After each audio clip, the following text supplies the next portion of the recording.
All right, guys, welcome back to another edition of Live Wire. I am your host, Jared Moore, and Live Wire is the program where we take your questions from the chat. On today's program, we have Fallon Carey. She is the Digital Archives Assistant for the National Native American Boarding School Healing Coalition. I think I got that right. There's a link to the database we'll be talking about in the description of this video if you guys want to go check it out. But with that being said, Fallon, thanks for joining us today. Yeah, thank you for having me. It's always nice to do events in my home state. Awesome. So just to start off with, if somebody has never heard of the Native American or the National Native American Boarding School Healing Coalition, can you give them a general idea of what it is and what the purpose of it is? Yeah, absolutely. We've been around for about over 10 years and have been slowly growing. I think we had like 4 employees in 2018 and now we're at 12. So, we're growing very rapidly. I think we just hired 5 new people because the work is just so big and it's so all encompassing that we need to constantly hire new people, which is a good thing. It means the work is getting done. But we are founded to address boarding school era policy in the United States. I don't know if anybody's familiar with what happened in Canada and their commission that they got established, but there are several different components of our organization. So one would be we are currently in the process of lobbying for our bill to get passed, and that will establish. I have to read it because it's so long. We really love our long names Yeah. here at NAB, but Yeah. it's Senate Bill 1725, and that's the Truth and Healing Commission on Indian Boarding School Policies in the U.S. And then, so we have our policy aspect of our organization. We have our community engagement. We also have a director of healing.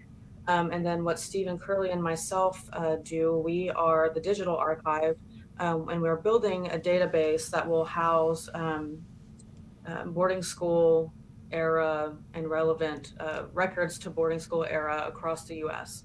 So it's a big undertaking, and we have a lot going on in the organization. Absolutely. And I want to remind you guys, if you have any questions about this archive and database, just pop them there in the chat. So right now you guys have a section on your website and the link is in the description for this video, that has like informational resources that people can search.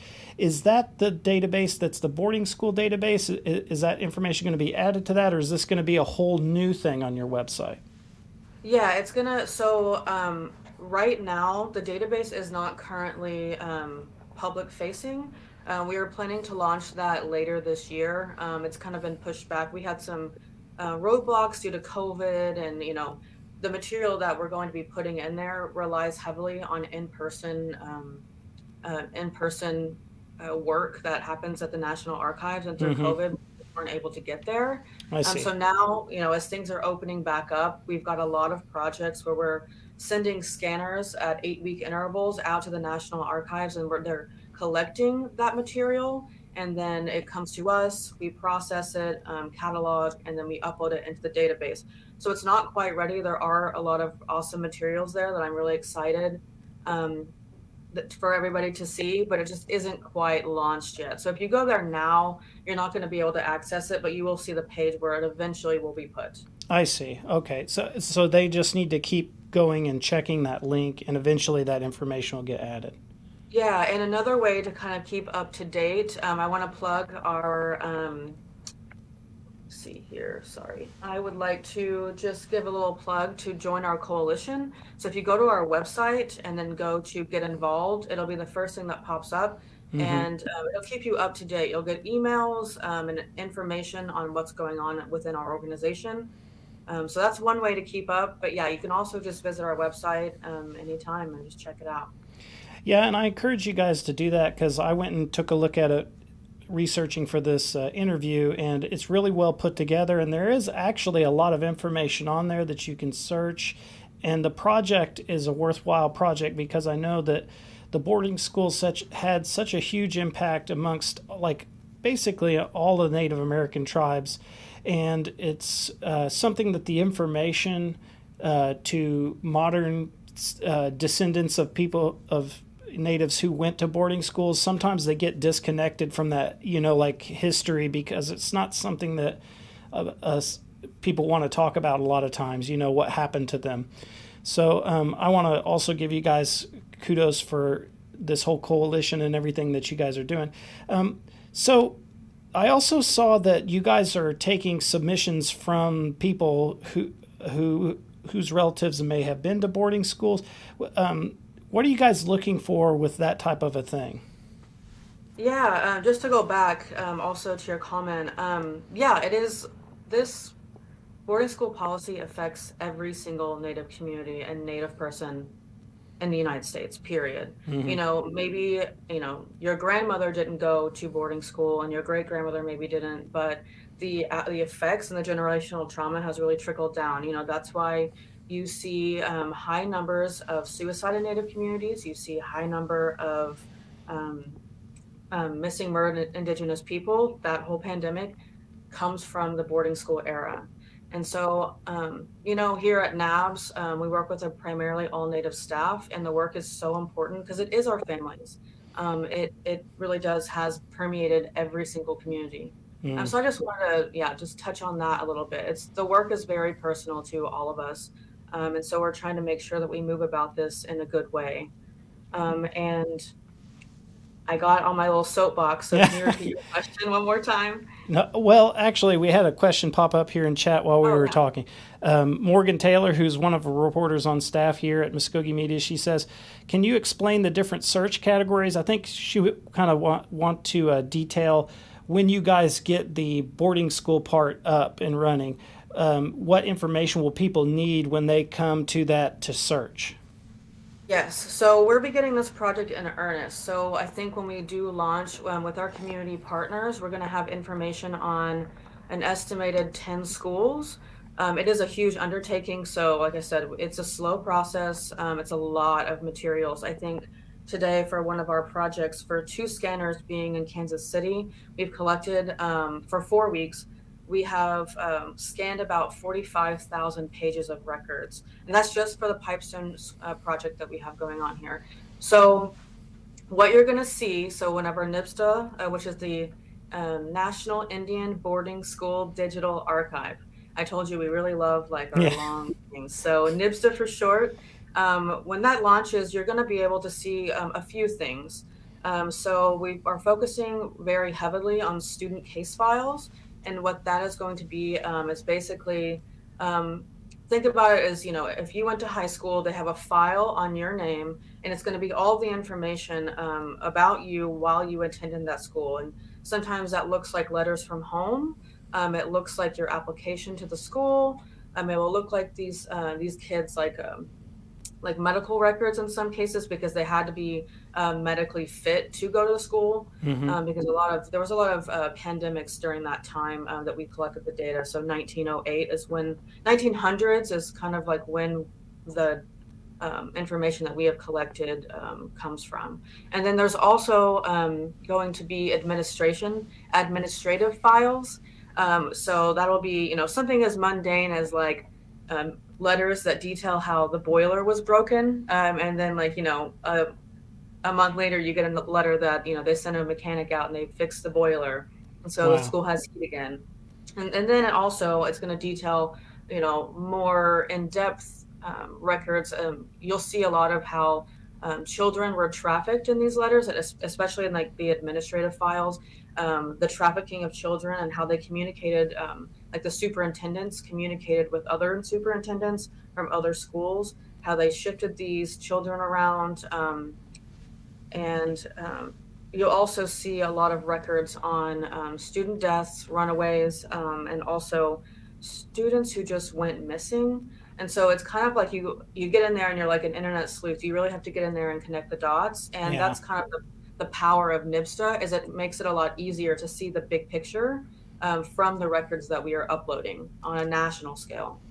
And you were mentioning that you guys are going to the National Archives and getting records, but also some of these boarding schools were private institutions. So, what's the process going to be for those?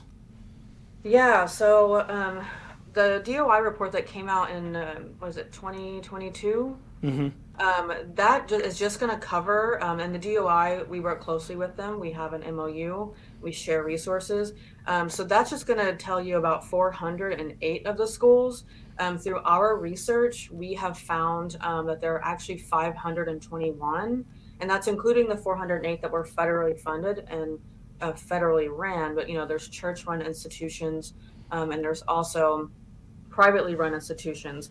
And so, sometimes it is hard to obtain the non-federal records because the federal ones, you can go to the archives, the National Archives, they have them scattered throughout the US, and you can collect that material. But, there's a lot of other closed archives in these church-run institutions. And for us, that's kind of where Senate Bill 1725 comes in, Mm-hmm. because that will really open a lot of doors, literally and figuratively, for obtaining those materials that are in our closed archives around the country. Right.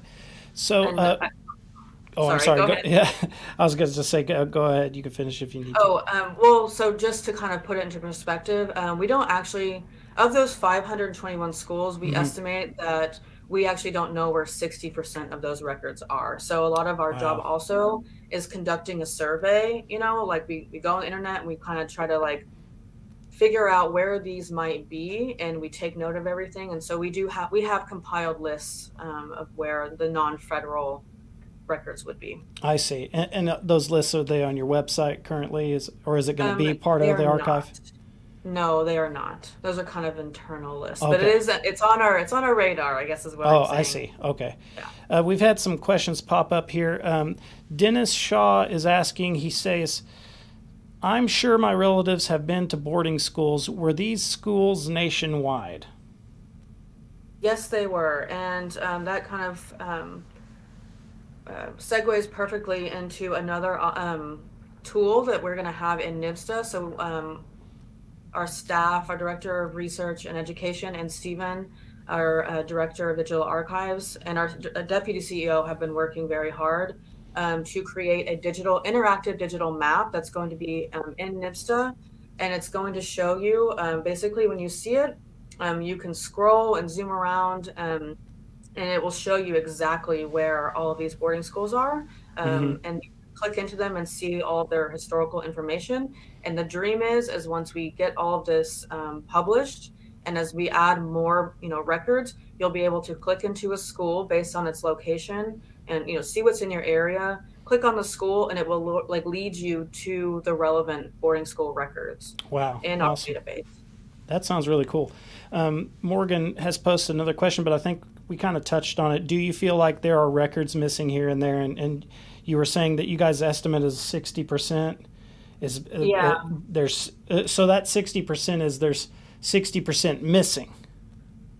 Not necessarily just 60%. If we have closed archives, so for example, Catholic run institutions, we actually don't know what they have. So it's not that they're missing, it's just that, it's not their archives related to federal or to their boarding schools is not published. It's not public data. I see. Yeah. And the Senate bill, is that bill going to have teeth to force these institutions to give those out? Do you know anything about the teeth in that bill? Yes, I know a little bit. Our director of policy, Teresa Sheldon, could probably tell you. I know she could tell you hours of information, but I do know that it will have subpoena power. That was something Okay. that we were very adamant that we needed to have, and so it will force institutions to open their archives, and hopefully it doesn't come to that, but it is there. Well, it's something that, I think it's great that you guys have that included in that bill because I think, just even to have that on the table as something that can be done is going to compel a lot of organizations to give up whatever information they have, which is very important. So I don't see any other questions here right now, but I had some questions myself. Do you guys have a projected date yet on when this database is going to launch online for people? Yes. So we do. We're saying later this year, because of those issues I mentioned about COVID and getting folks out to do the scan work and then us getting it cataloged. I just want to point out it's just Stephen and myself who do the digital archives. So it is a little bit of a slow moving process. We hope to get it out before the end of the year. We really want to get that work done. But it is it's very complex work, and it's very time consuming. So things have been shifting, and deadlines have been kind of pushed back, but hopefully by the end of this year. I see. When you guys release, is it going to be like a hierarchy of stuff that you that trickles out, or are you going to wait and launch when you have like a certain volume? What's the strategy there? I don't believe it's going to come to the volume. It just kind of depends on. So we have the digital map. Some of that data needs to be refined and finalized.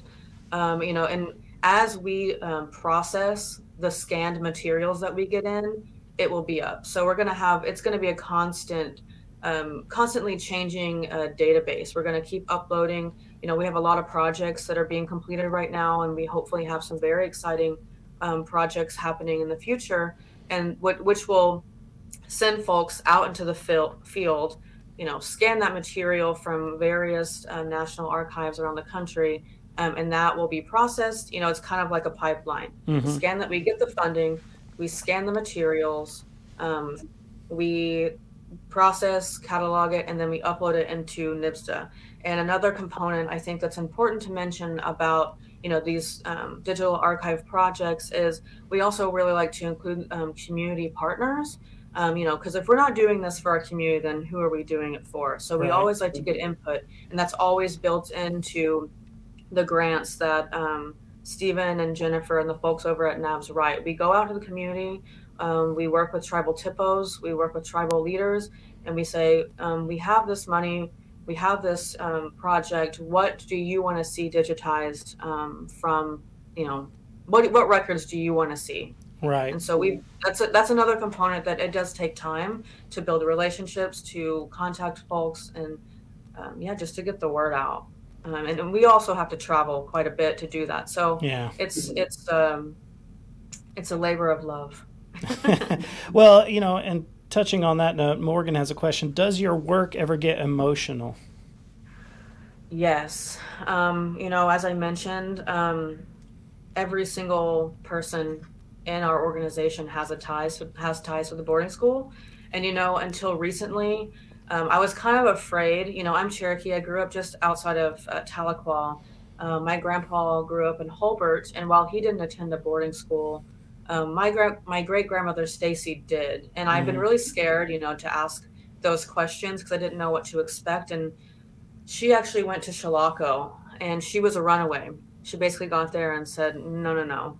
And she ran all the way back home. Wow. Which is like, as a youth, is wild. And that is very common. So, yeah, it's very personal to everyone who works, on staff. And it gets extremely emotional with this work. And we always try to, we have a Sandy Whitehawk who was amazing. And she's our director of healing. And, she does healing events for, boarding school survivors. But she also internally, helps us process and cope. And I think that we, as an organization, always have each other's backs to make sure that we're doing okay while we're doing this work. Yeah, I think that's a very important thing to have, because it's something that people, I think that it's something that's overlooked when you're the person that's kind of like absorbing the information, is like even your personal, how it's affecting you personally, because it can be, traumatizing. So that's great that you guys are doing that. Are you guys going to be hiring more people to help on this effort, and if somebody's watching this and they're an archivist or a native archivist or something, and they're like, I want to be part of this project, what can they do? Who should they contact? Yeah, absolutely. I'm glad that you asked that. So with our projects, we always need people to go out into the field to do our scan work. And so we are constantly hiring scanners, and it's not necessarily important that they are archivists. We really just want to focus that we want community members and Native people to do these projects, because it is our history, and we're very much, as an organization, focused on, truth and healing. And in the archives, we believe that, incorporating Native folks from the community is actually, what is going to provide that truth and healing. So yes, the answer is yes. We are constantly hiring. Join the coalition. Check out our website. We're always hiring scanners, and we're growing so rapidly. Who knows what will happen next? Hopefully, we may need more catalogers or Yeah, absolutely. scanners or yeah. Well, with the history of boarding schools too, like you guys' organization probably needs to be 2 or 3 times the size that it is to even Truly. get Yeah, all of the information in. Steven and I, it's just the two of us right now, and we could, work our entire lives doing, this, and we wouldn't even scratch the surface. Yeah. So we're always also wanting to collaborate with community partners. For example, we have, so NIPSDA is not only, geared towards, us uploading our own scanned materials. It is also geared towards data aggregation from other institutions. So, for example, when NIPSDA launches, we have materials hosted in our website from the Carlisle Digital Resource Center.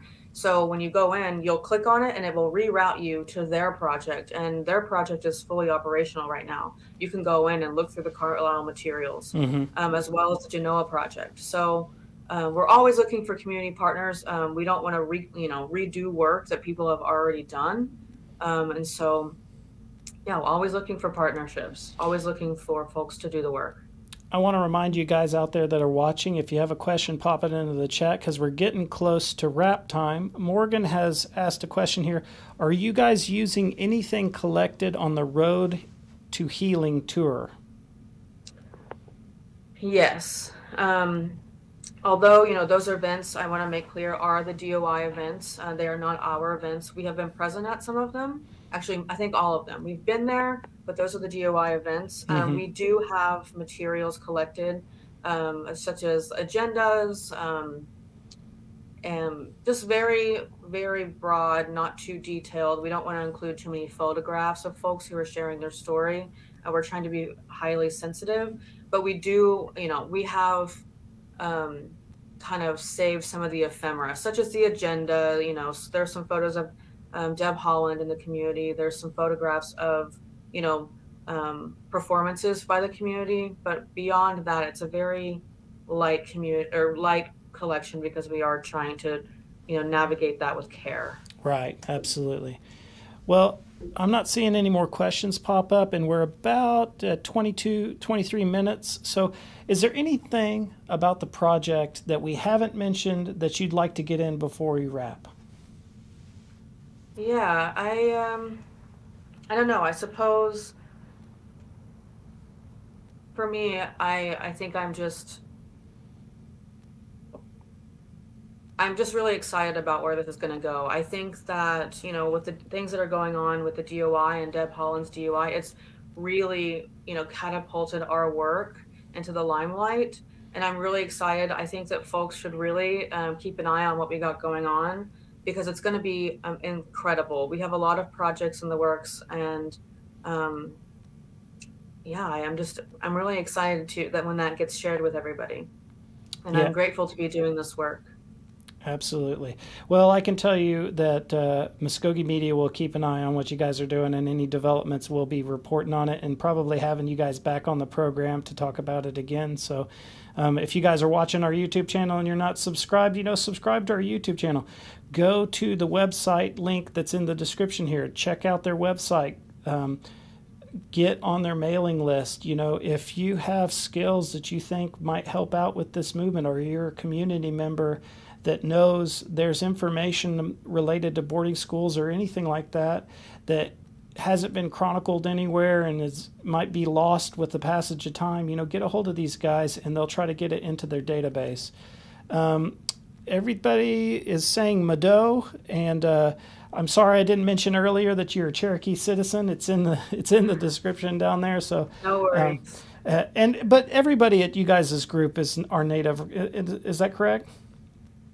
Yes, almost everybody. Awesome. Great. Well, thanks so much for coming on the show, and I really appreciate what you guys are doing, and also that you took time out of the hectic, busy work that you guys are doing to come on the program and keep everybody updated. And I look forward to the future when the database is put on the website. And you guys can go to that link that's in the description. Just keep checking back in there periodically, and eventually that stuff will come up, and you could start doing searches for your relatives and everything else. And you could also contribute some information if you have information to give. So with that being said, we have a live wire scheduled for next week, guys, on the 27th with Dr. Hugh Foley about reservation dogs. Is going to be filming some episodes on the RSU campus. So was kind of instrumental in that, and he's going to be telling us the story, what's going on. So if you want to find out about that, tune in next week on the 27th.